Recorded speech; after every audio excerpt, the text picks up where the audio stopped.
Isang nakakagulat na video ang kumalat sa social media na nagpapakita ng limpak-limpak na illegal na droga na umuni natagpuan sa loob mismo ng palasyo.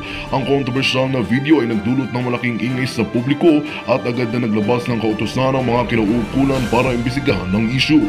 Ayon sa mga ulat, ang video ay nagpapakita ng mga pakete ng illegal na droga na tila itinatago sa isang kwarto na konektado sa opisina ni Pangulong Kuting Jr. Bagmat hindi pa nakumpirma ang detalye ng video, nananawagan ng maraming grupo ng agarang investigasyon upang malaman kung sino ang responsable sa insidenteng ito. Sinabi naman ng ilang opisyal ng Malacanang na handa silang makipagtulungan upang matukoy ang katotohanan sa likod ng viral na footage. Samantala, ang publiko ay patuloy na nag-aabang ng opisyal na bayad mula kay Kuting hinggil sa kontrobersiya. Maraming mamamayan ang nagpahayag ng pagkabahala sa isyong ito, lalo na't malaki ang implikasyon nito sa imahe ng administrasyon at sa kampanyan laban sa illegal na droga. Umaasa ang sambayanan na ang investigasyon ay magiging patas, mabilis at magdudulot ng hustisya para sa lahat.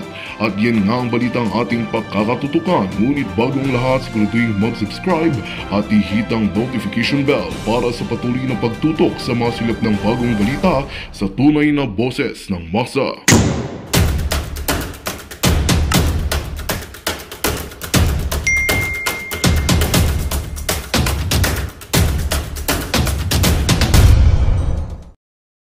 Si PRRD ay nasa dulo ng row. Yun po dapat talaga yung usapan ng mga matitino doon. Okay, doon, sabi niya. Kaso lang, ito sabi niya, kaso lang yun po talaga ang utos. Okay, ito, sabi niya, sa taas utos ni Tambaluslos. Okay? Hat ng mga bangag, sabi mo nga, Miss Maharlika.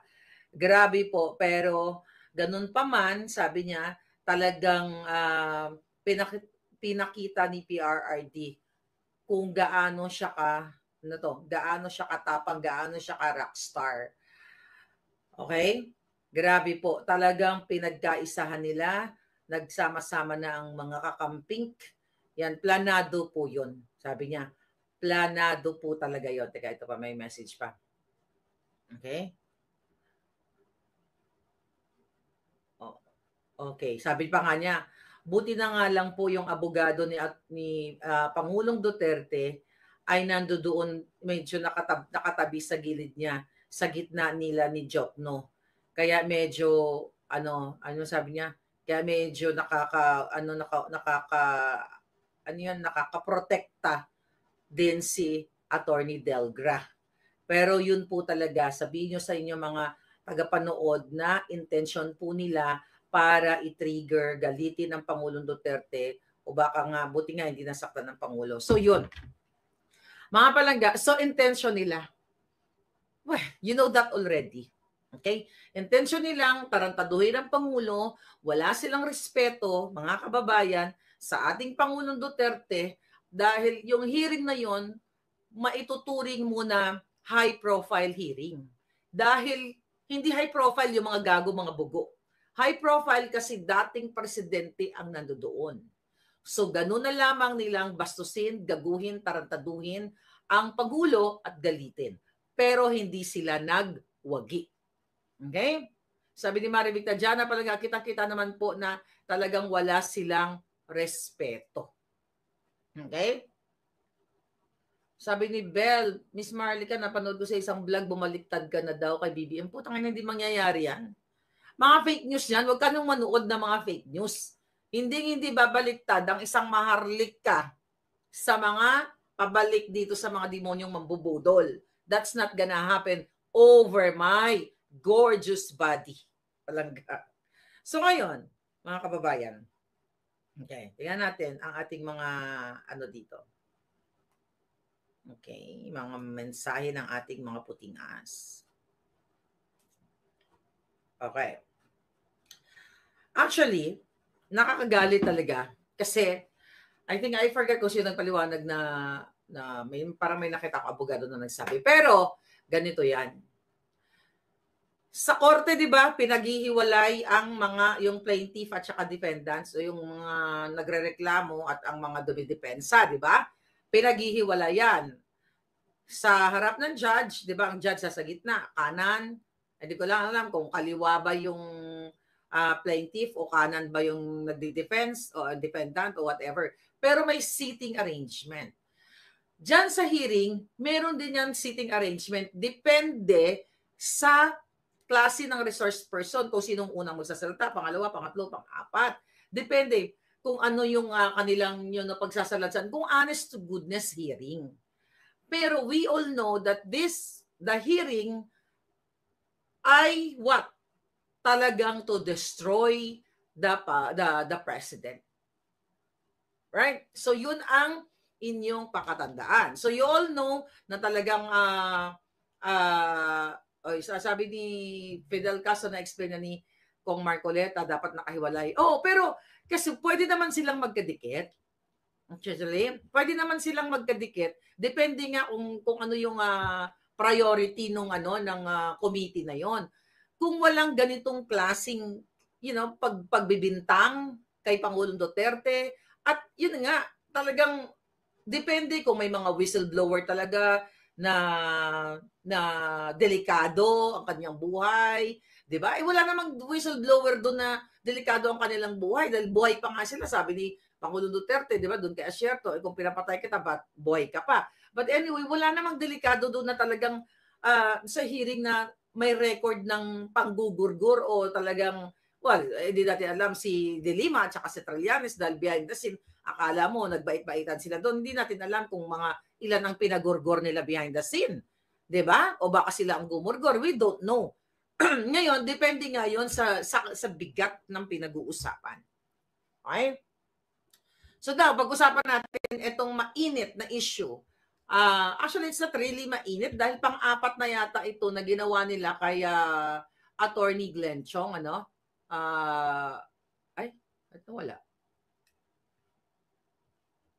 Okay. Okay, andyan kayo. Akala ko nawala. Okay. So, 2 days ago, ayan, ini-headline na naman ng ABS-CBN at ng mga mainstream media dahil ito'y utos ni Lisa Canas. Title is Glenn Chong faces disbarment case for physical threats versus First Lady Ahas. Sabi dito ng balita, former Biliran Representative Glenn Chong is facing a disbarment case case before the Supreme Court for his alleged physically threatening statement against Liza Araneta Kawatan kidnapper Marcos. Stika muna, hindi natin babasa yung balita kasi sasagutin na natin to. Ang sabi dito, in this disbarment case filed by Attorney Andre De Jesus before the Office of Bar Confidant of the Supreme Court, Chong allegedly threatened to slap the First Lady twice. Okay, ganyan-ganyan, chika. Naipaliwanag na yan ni Attorney Glenn Chong. By the way, meron palang post si Attorney Glenn Chong. Ito ang post ni Attorney Glenn Chong, mga kababayan. Okay? Basahin natin bago natin boljakin itong si Lisa Canas na ito. Sabi ni Attorney Glenn Chong, okay, pinaliwanag niya yan sa kanyang post. Bukas, pa-interview natin siya. Ito yung comment niya. Okay? Ang komento ko sa disbarment case dahil binalak kong jampalin ang first drug pusher, Lady of the Philippines, per the revelation of Miss Cathy Binag. Okay? Diba? Kung meron nga madisbar dito, yung hinayupak na Lisa, doon pa lang sa pag-aalok niya ng pinagbabawal na pulburon o white powdery substance kay Cathy Binag. Pero mamaya dadako tayo diyan. Sabi ni Attorney Glenn Chong, actually kinuwento niya to sa akin. Itong pinsinulat niya to. Alam mo naman kaming ni Pangulo, ni Attorney Glenn Chong, di ba? Magkapatid, sanggang dikit, magkarugtong ang aming mga bituka. Okay. Sometimes in early August 2024, a few days after I arrived from the US, may dumalaw sa akin. Isa siya sa 3 tao lamang na pwedeng dumalaw sa akin sa bahay anytime. So alam ko tong kwentong ito. I know that the person's heart is for the Marcoses. Although magkaaway na kami nila Marcos couple dahil mga traidor ang mga bangag na ito, we understood each other's position and I remained a friend to this person. Tawagin na lang natin siyang mediator. Alam ko to dahil sinabi ni Attorney Glenn Chong sa akin to. Bago siya magdesisyon, kasi dapat makikipagkita siya dito. Kumbaga siya sa akin, humingi siya ng, kinuwento lang niya. Sabi gano'n sa akin, Ate Claire, ano ba ang gagawin natin dito? Ang sabi ko agad sa kanya, sige, kitain mo para malaman natin kung ano yung anong kaletsya ni Lisa Tanas. Tapos syempre, ang sabi ko nga, laruin mo lang at sasabihin natin kay PRRD o sa grupo ng Maisog during the time, 'di ba? So ganun talaga ang usapan namin. Dahil sabi ko, wag ka magtitiwala sa mga demonyo. 'Di ba? Minsan na tayong ginago ang taong bayan, never ever ka magtiwala diyan. O, sabi na Attorney Glenchong, sabi ng mediator sa akin, they're referring to the Marcos couple, sabi niya, they are going to crush the Dutertes. Di ba? Nabanggit ko yan sa mga vlog ko. I think nabanggit na rin ni Atty. Glenn yan. You better get out of the pack. Okay? Naintindihan nila kung bakit ganyan, okay, towards them, ito yung words na binigkas niya. Okay. Initially, pumayag ako makipagkita sa emisary nila, pinsan ni Lisa. So, alam ko yan, pinsan yan.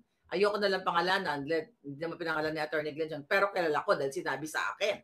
Isang room sa Westin Manila, Ortigas, gusto kong malaman sabi ni Atty. Glenn John, kaya gusto niya makipagkita, gusto niyang malaman, di ba? How they will crush the Duterte so I can report it to the former president. Kaya nga sabi ko, sige, go nang malaman natin kung anong plano ng mga hinayupak na yan.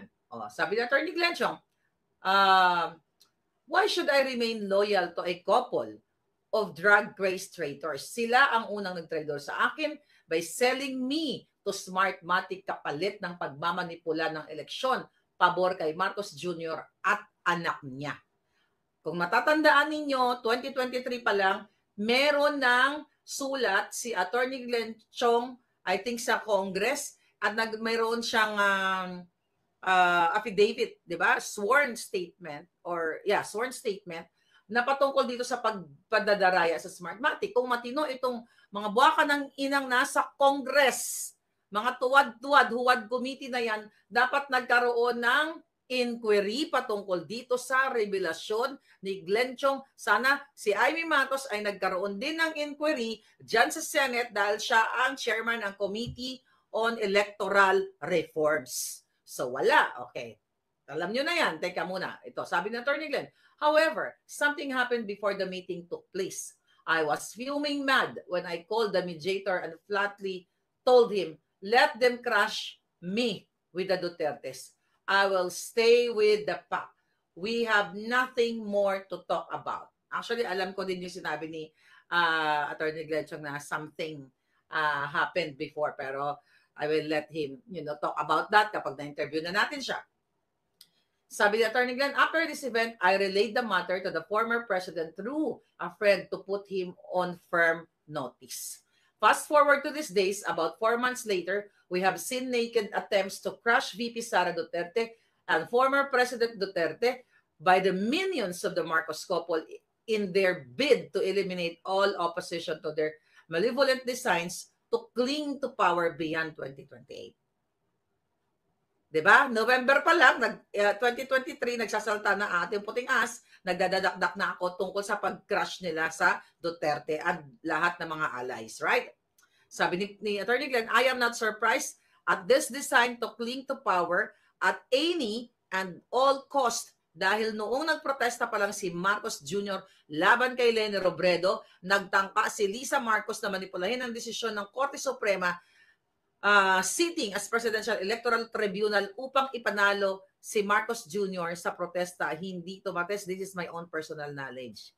Alam ko rin yan. Dahil may ginawa si Lisa yan, I think mayroon pang hinuhold na bala si Atty. Glenn Chong para i-counter yan sa hayop na Lisa na yan sa disbarment at kung ano pang mga case. Mamaya, pag-uusapan natin kung ano ang mga kaso na pwedeng ibato sa kay Lisa Tanas na siya dapat ang ma-disbar. At hindi na siya dapat ma-disbar, kundi kung meron pang mapatunayan lahat, malitis siya, dapat magurgur siya at gawin siyang bopis ng korte. Yan ang dapat kay Lisa Tanas. Sabi na Atty. Glenn Chong, ganyan si Lisa Marcos, manipulative and desperate for power. She was then so close to snatching power by her act of sheer manipulation. However, heaven did not side with her and she ultimately failed. She succeeded through in her next attempt, this time with Smartmatic, by offering my head in a silver platter a la John the Baptist. Now, this disbarment case actually the fourth. Alam niyo na yan, pang-apat na ito. Hindi ito bago. Pero ngayon, hina-highlight na naman nila dahil utos nga ni Satanas. Inuutos nila ito para ma-cover up lahat ng kahayupan nila. Pero ngayong moment na to, bubuhayin uli natin yung lahat ng kasamaan ni Marcos Jr. at ng kanyang asawa. Okay, pang-fourth na ito. Sabi ni Pangulong Duterte, since I had wished to be crushed along with them, this is it. At any rate, I am ready to articulate my position and defense in the proper forum. Righteous indignation does not prevent me from exposing in full what the Marcos couple did with their cohorts in their bid to capture and retain power. Sabi ni Atty. Glenn, I will drag them to Tartarus, not just hell, but the deepest and darkest part of the hell. Meron palang deepest and darkest part of the hell. Doon talaga nababagay itong mga hinayupak na to. Sabi ni Atty. Glenn Chong, kilala nila ako, I don't make threats or bluffs. I do it. So bring it on. Okay, now Lisa Tanas. Okay, mga kababayan, dito na tayo ngayon. Pag-uusapan natin itong mga nagrereklamo na para i-disbar si Atty. Glenn Chong at ang mga walang hiya dito sa Congress.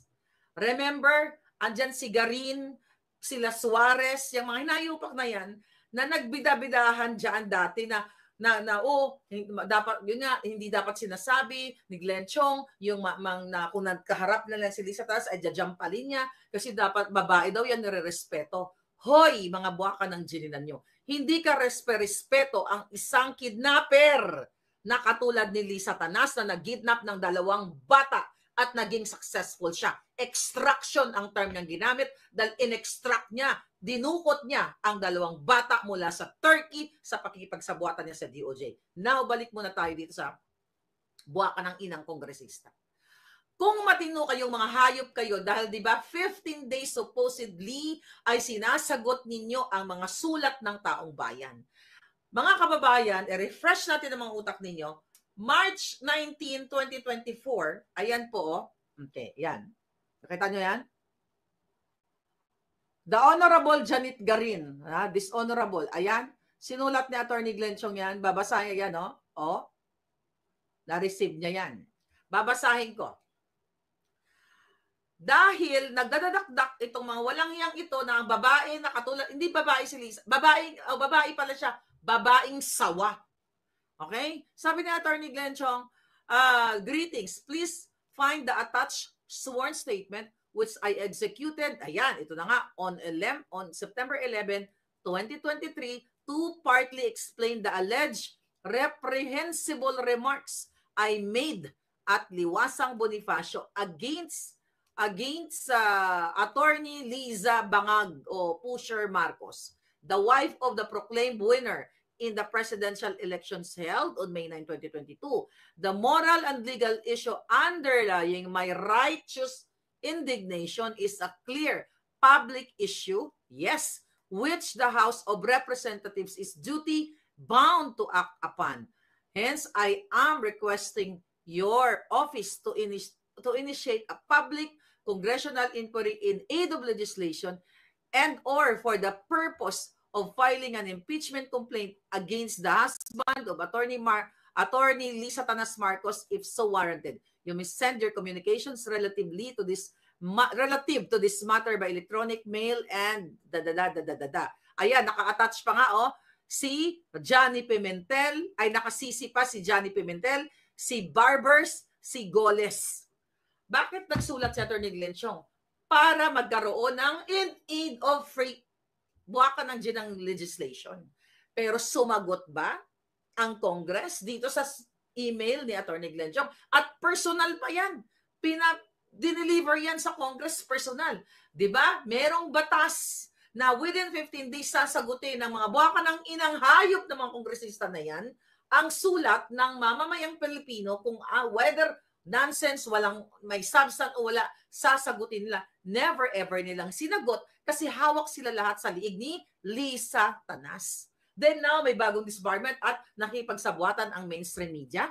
Kung meron man madisbar dito, walang iba mga kababayan, kundi ang First Lady ninyong sangkot sa lahat ng mga illegal, sangkot ng lahat na pagnanakaw dito sa ating bayan.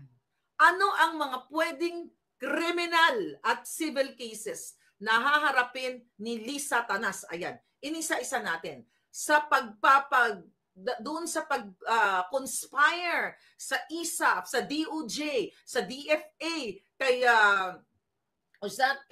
Teddy Boy Locsin Jr. at saka sa kanyang asawa at sa iba pang mga ahensya, sa mga kapulisan, sa mga korte, para mag-fabricate ng crime laban kay distressed mother dahil kasabwat o kakampi ni Lisa Tanas sa kanyang mga aktibidades itong si Francis Lloyd Chua. Okay? Kaya nga itong ex-partner ni Lloyd Chua, distressed mother at ang mga anak hindi makauwi-uwi sa Pilipinas dahil tinamnan ng mga fabricated crime o cases dahil ito ay sa pakikipagsabwatan din ni Lisa Tanas ginamit ang kanyang o kapangyarihan ng presidenteng bangag. So, number 1, conspiracy to commit a crime. Diba? Kung ang inyong first lady bangag, hindi kung actually nag-commit na siya ng crime, minanupula ang mga dokumento. Narinig nyo yan nung tinawagan niya, sa video na pinakita natin, nung tinawagan ni Lisa Tanas, ang asawa ni Teddy Boy Locsin, di ba? Yung Hi Louie video natin. Andyan sa TikTok, million ng viewers na. Andyan sa Facebook. Nandyan lahat. Na minanipulan niya yung dokumento. Doon pa lang nag-commit na siya ng illegal. Okay? Nag-commit na siya ng illegal na gawain nung kanyang nung kanyang minanipula ang mga dokumento. Kung sino ang pwedeng ma-disbar dito, yung buwaka ng inang First Lady Lisa Pusher Bangag, lahat na lang, yung hinayupak na yan. Kasi nag-conspire siya, nakipagsabuatan siya. At yan ay may parusa kapag ikaw ay nakipagsabuatan sa gawaing kriminal, mga palangga. Based on our research, under Article 8 of the Revised Penal Code, yan ang pwedeng ikaso kay Lisa Tanas. Ano pa ang ikakaso? Hindi lang to disbarment, Lisa.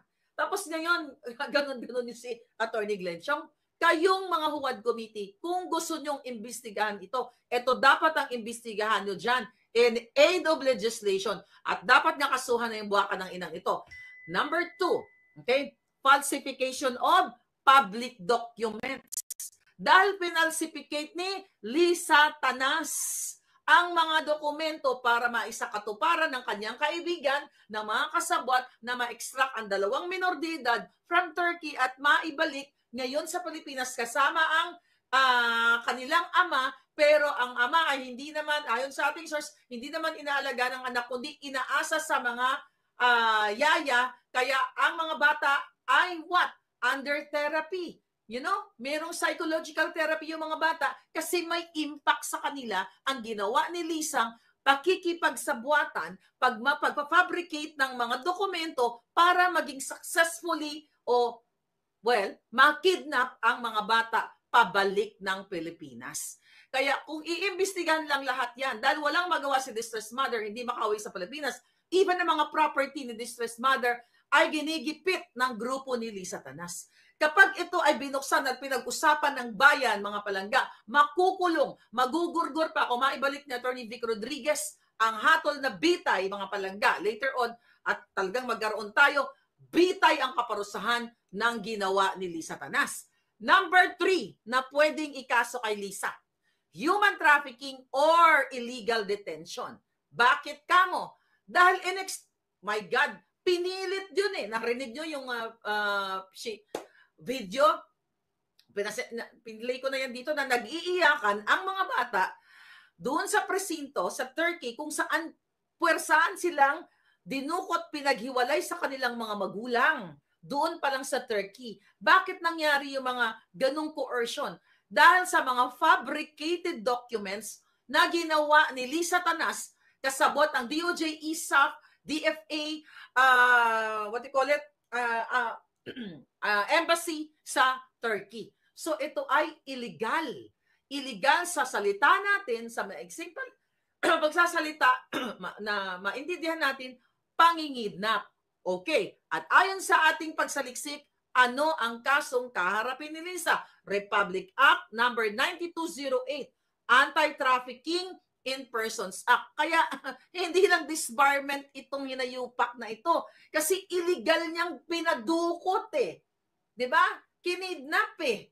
Na-detain. Okay, na-detain ang mga bata doon sa Turkey. Illegal detention yun dahil sa kapangyarihan ni Lisa Tanas sa pagmaniobra, sa pag-fabricate ng mga dokumento, kaya nag-result sa illegal detention yung mga bata doon sa Turkey. Then, under Article 267 yan, based on the Republic Act number 9208. Ano pa ang pwedeng ikaso kay Lisa? Hindi lang disbarment ang putang inang ito, abuse of power or authority. Dahil ginamit niya ang kapangyarihan para impluwensyahan ang mga empleyado o yung mga tao o ang institusyon ng gobyerno. Katulad ng DOJ, again, ISAF, DFA, embassy, at lahat na pwede niyang inimpluwensyahan. At dapat itong mga ito na mga sumabwat ay ma-charge din kapag ito ay napatunayan. Pero walang gustong magsalita ngayon dahil mga duwag, walang mga itlog, 'di ba? O mga supot, ang mga puwaka ng ina, dahil sila ay natatakot sa isang ahas na katulad ni Lisa Tanas. Marami siyang binayolate na batas dito. Even international law ay binayolate ni Lisa Tanas dahil mga kapalangga, dapat na respeto niya yung I think Turkey, I'm not sure kung may extradition, parang wala yata sa Turkey. But anyway, maraming binayolate, human rights violation. Ito yung mga pwedeng ikaso kay Lisa. Obstruction of justice.